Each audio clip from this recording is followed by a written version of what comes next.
Facebook Live. So I'm going to talk about challenging negative thinking patterns this week.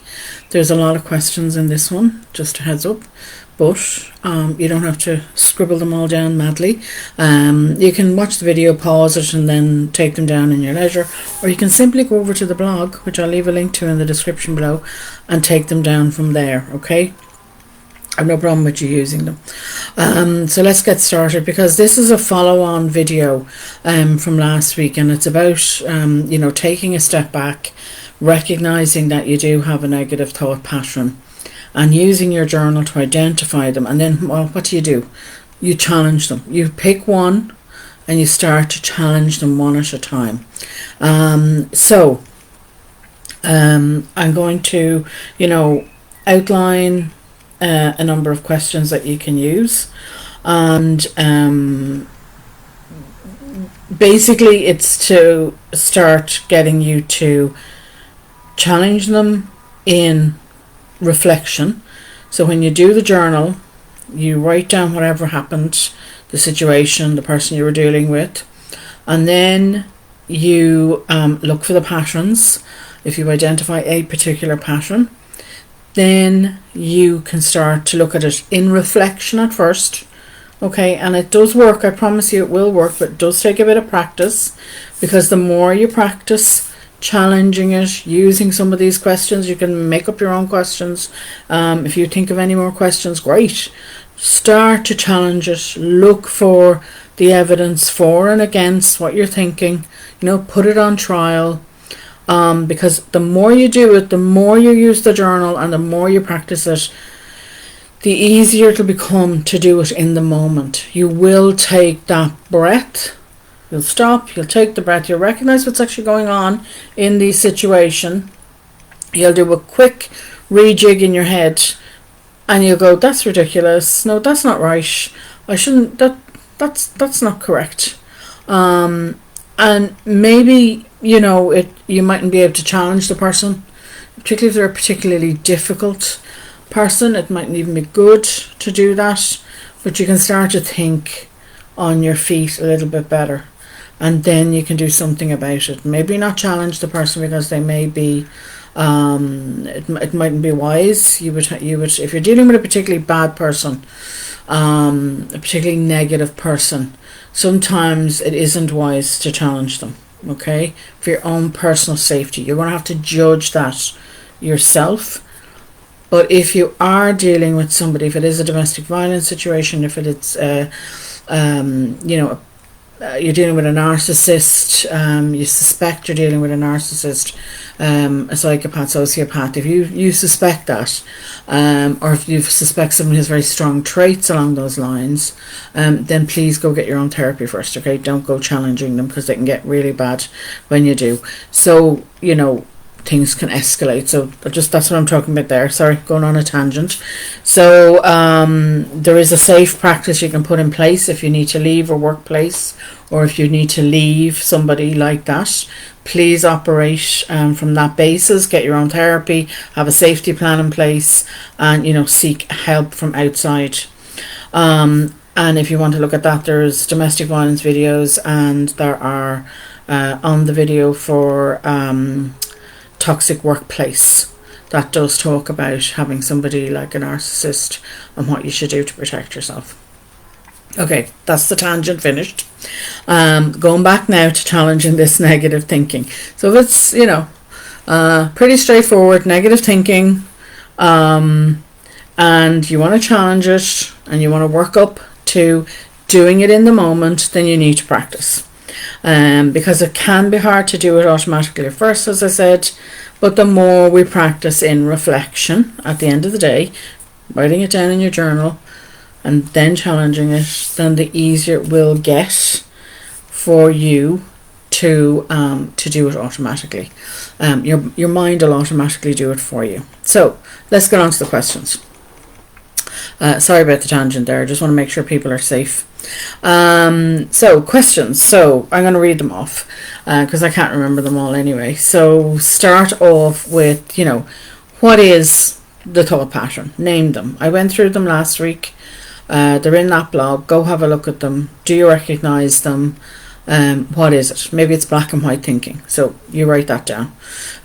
Does it relate to a person, a situation, a time of day, the past? Maybe something from the past is triggering you right now, here in the moment. Or is it the present moment?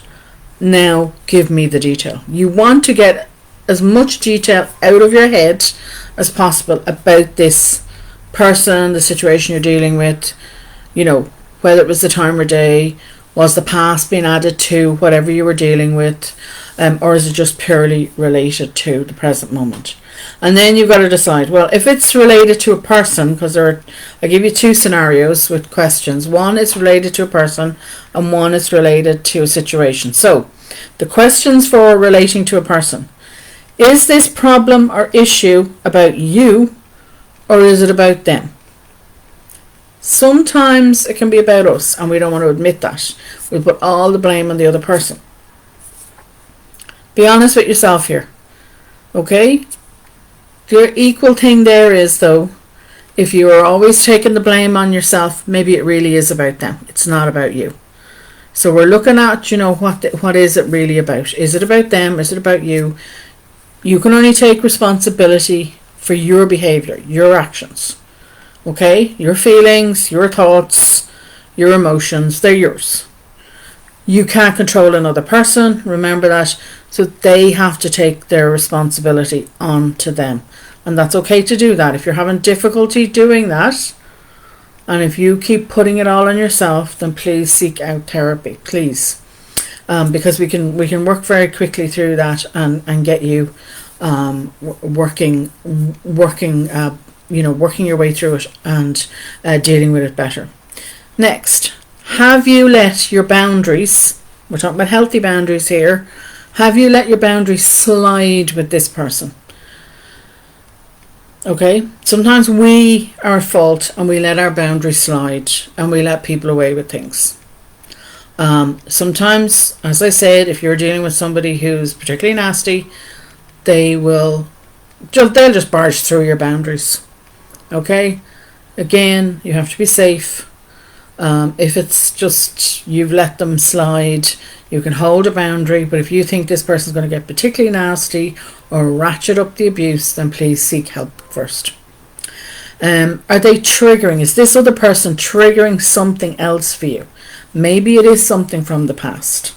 Maybe they may not be a parent, but they could remind you of a parent who was particularly traumatic to deal with for you, or a sibling, or another boss, or somebody else you've dealt with in the past, and these people are just reminding you of that. So it mightn't be all about them. Again, don't let them get away with stuff, though. You got to hold your boundaries. Don't let them get away with stuff, but they could be triggering you also about the past. Why do you give so much energy and time to this person? What's going on for you here? Are you getting some sort of payoff from doing it? Again, you're looking at, what are you doing? How are you getting a payoff from this?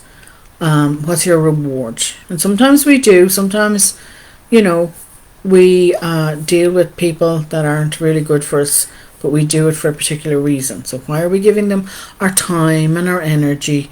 What are we getting out of it? That can be hard, again, to look at. And if you feel you need help with that, please seek out therapy.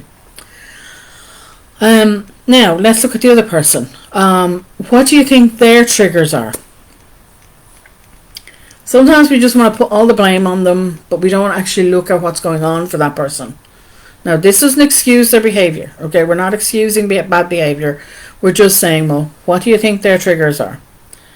Can you stop? Can you just stop and take a breath? Sorry, just need to plug in my computer. Sorry about that. So can you just stop, take a breath, and listen? What are they saying? What are they really saying?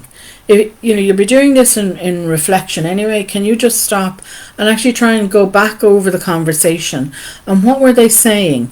Were there any repeated phrases that they were using? What was their body language like?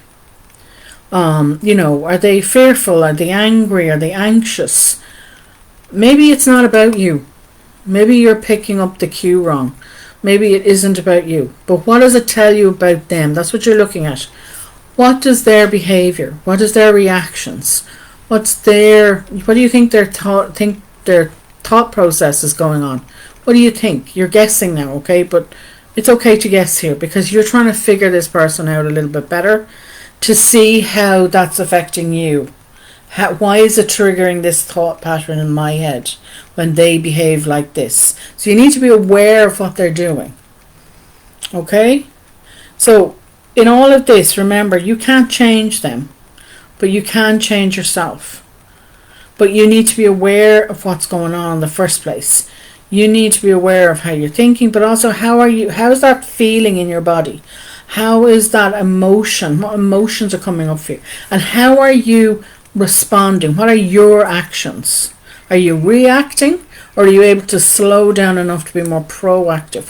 When we're proactive, it's more in our best interests. When they're long gone and this situation is over and you're doing this in reflection, you're still thinking about that situation. You're still thinking about that person, and you're giving them a lot of time and energy. So what is that trying to tell you? What is it really trying to tell you when you do that? So that's looking at a person. Let's look at a situation now that you might be dealing with. So these questions are about a situation, any situation or event outside of you that's going on for you. Maybe it's a work-related or a family issue that's going on. Maybe you're not directly involved, but it's triggering you. So we've got to ask ourselves, okay, when we're dealing with a situation, maybe the questions we can ask is, what are the chances of this happening? We can think this negative thought is going around in our head.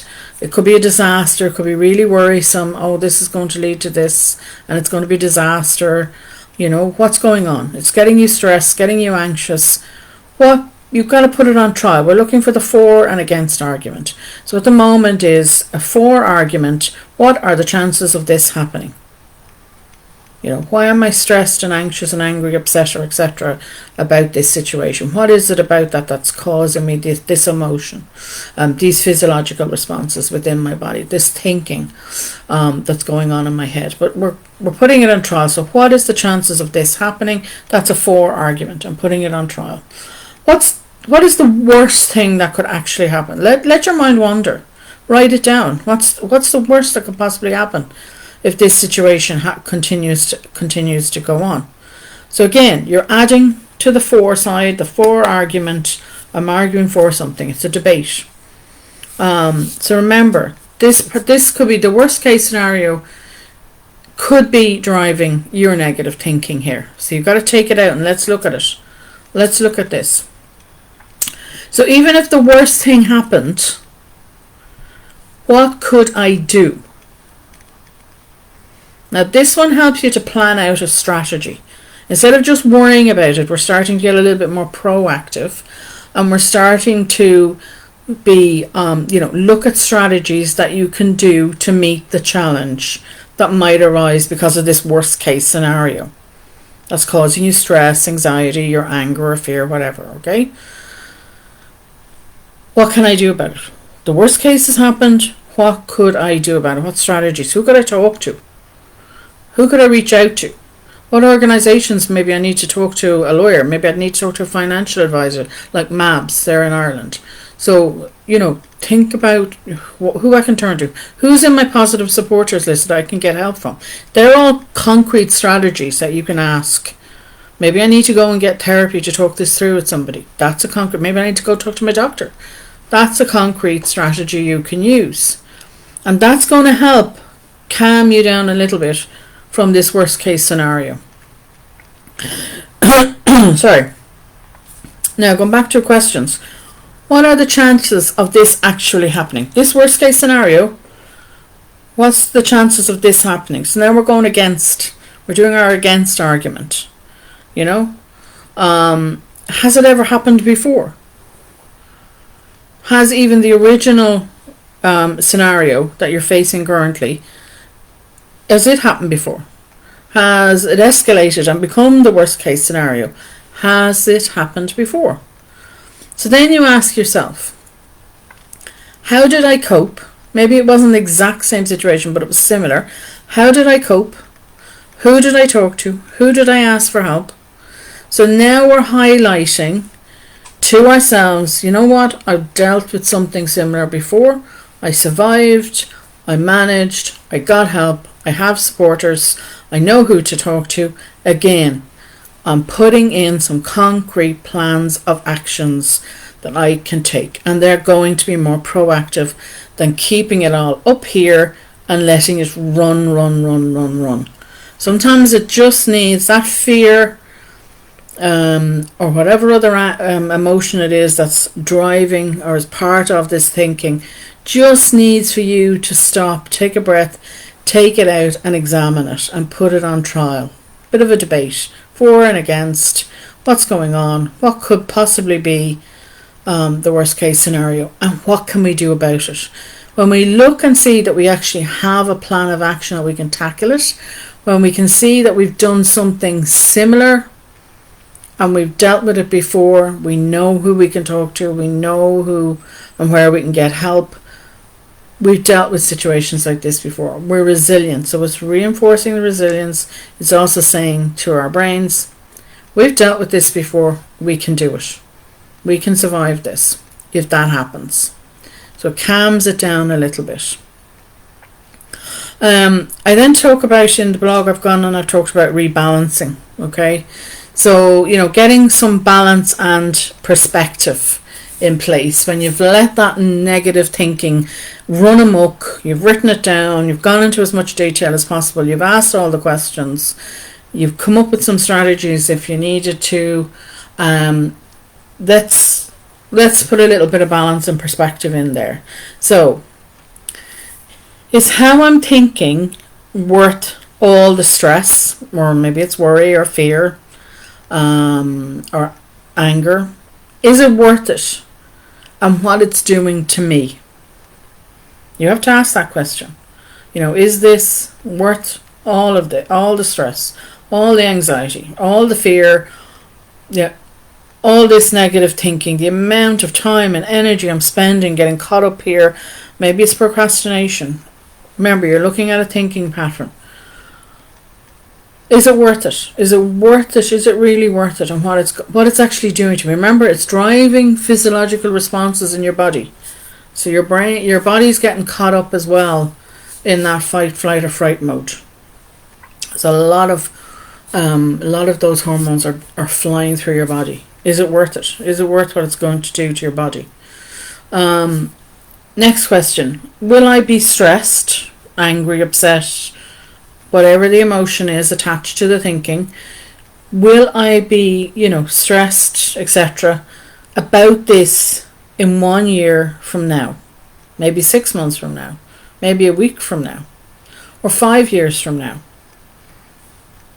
Only you know that. Will it, will this be as important then as it is now? Maybe not. So kind of think about what we're trying to do there with those two questions is to put it into perspective, bring a little bit more balance to it after you put it on trial. Just remember that the more you practice, the easier it becomes to do it in real time. Okay. And that, if negative thinking comes up, please don't leave them to run. Be more proactive about it. They're running, yes, so you might as well do something about it, more proactive. Challenge them. Take them out, look at them, put them on trial and challenge them. Just to say to you that, the tapes, these are negative tapes. And a lot of the time they can be just a tape that's in our head and they get triggered. And they can be very stuck, but they're a habit. And don't give up trying to break the habit. because we can't always break a habit. They can be destroyed, like any tape in our head. They can be destroyed. They can be overwritten. A little bit of perseverance. It took time to create that negative thought pattern in your head. So, you need a little bit of patience with yourself. You need to become aware of it first, and then, accept this is me. This is how I'm thinking. But also challenge it. Start to challenge it. Start to break it. And start to rewrite it. When you rewrite it, what we're doing there is we're looking at affirmations, and people sometimes, dismiss affirmations. But if you think about it, negative thought patterns are generally negative affirmations. So if you think of affirmations as being positive thinking patterns, if you get caught up in the word of affirmations, it's a positive thinking pattern rather than the negative thinking pattern. So, if for instance, you're stressed, and your thinking pattern is coming out of that stress, then you can also talk yourself down. Words like relax, I'm in control. Yes, I'm feeling a bit stressed right now, but that's normal. I've got this. It's okay. I can expect to have some stress with this situation. The other thing you could say is, I won't know how it's going to go, but I'll get there. I can work out a plan to deal with it. Okay, so you're thinking back to, I've got my strategies.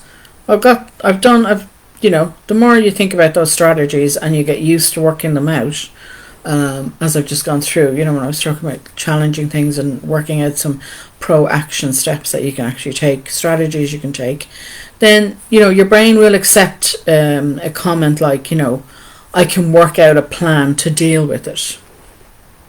Okay, that can be a good positive thinking pattern to challenge it with. Something as simple as keep breathing. Just keep breathing. I've got this. Keep breathing. So keep the affirmations, or if you want to think about it like this, positive thinking pattern, simple. Okay. Try and make them as natural to you as possible, because then you're more likely to believe it. But pick one that you can use and practice it. Okay. It's important to practice it because you've spent an awful lot of time reinforcing that negative thinking pattern in your head. So now you need to give the positive thinking pattern some time to embed itself and to override the negative thinking pattern. So, if you pick a positive thinking pattern or affirmation, then, we're talking about saying it 10 times in a row, maybe 3 times a day over the course of a month, for it to start embedding in your head, and to be able to use it automatically when you need it. Like I said, keep it simple though. Keep it relevant to you and the situation that you're dealing with. My books, and in particular the Building Blocks of Self-Care one, that has more detail on handling negative people, negative thinking. It has a lot of worksheets in there, so if you're interested in having a look at that, do check it out. They're over on Amazon, and they're up on my website if you want to go and get them. So I'll leave it there. Thank you as always for listening. I hope this is helpful. Any questions, anybody needs any clarification about what I've just said, let me know. I'm happy to talk it through with you. I'll leave it there. I'll see you all again next week. Have a good, safe weekend, and I'll talk to you soon.